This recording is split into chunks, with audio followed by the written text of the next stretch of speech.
Daisy lost her brother because of gas explosion. So since I've made the video debunking the myth that using a cell phone in the kitchen or in a filling station cannot directly cause a gas explosion, it got a lot of comments, and one of them stood out, which is from Daisy. She mentioned that she lost her brother in 2023 due to a call in the kitchen. So I messaged and I got her story. We're putting the story up here so you can pause and read the story, but I won't be reading it because it is too long, but I will just narrate the story briefly. So according to her, 2023, her brother finished eating, entered the kitchen, and he perceived gas. So probably the gas was not turned off properly or however, but gas was leaking. So while he was still in the kitchen trying to figure out where the gas is leaking from, his brother's roommates, on the other hand, was on the parlor initially. So he started making a call with his mom. Due to the sound from the TV was disturbing their call, he decided to walk into the kitchen, which is more silent, to continue the call. So he was still on the phone, and immediately he stepped into the kitchen. Boom. Before I continue, I would like to tender my condolences for your loss. It is so sad that your brother had to go this way. But however, let's critically analyze the situation and what exactly happened. So first of all, with the timing of the story, it seems as if the call was what ignited the gas, which was already circulating, like your brother perceived. And your brother was able to tell the story because he didn't go immediately. He still survived for about 3 days before he eventually,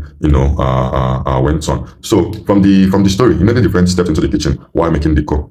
The kitchen exploded, and the side he was making the call from got spilled from the heat of the explosion. So that could simply be explained by that side of his body being the side that had contact with the flame from the explosion. So on the other hand, the call was not directly what caused the explosion. It was not even what caused the explosion in this case. So what I suspect is static electricity. This right here is what static electricity looks like. You can see they are igniting their gas, they're turning on their gas with their body, no lighter, no sparker, just from static electricity from their own body. And that could be what caused the explosion in the kitchen.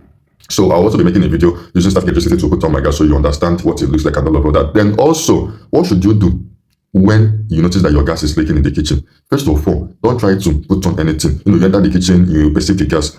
You see that switch, the light bulb, avoid it. First thing you need to do is make the kitchen ventilated, or the house or anywhere the gas is leaking or you're perceiving the gas. Make it as ventilated as possible. Open the doors, open the windows, and then look for the source of the gas. Avoid your electric bulb. It is better you use your phone's flashlight to go and look for the leakage, because your switch, in most cases, when you're putting it on and off, it sparks, it produces a spark inside it. And if the gas has already circulated in that kitchen or in that room or wherever, that spark from the switch would ignite that gas and cause an explosion. So it is better and very safe you use your mobile phone's flashlight. That is the safest I can think of. Or if you have a torch light in your house, but I know everybody walks around with their mobile phone, so that would be the quickest option. Really put on your flashlight after you've ventilated the kitchen to go and look for the source of the leak. So why it is important you open the windows and the doors, the concentrated gas already in that kitchen will start escaping.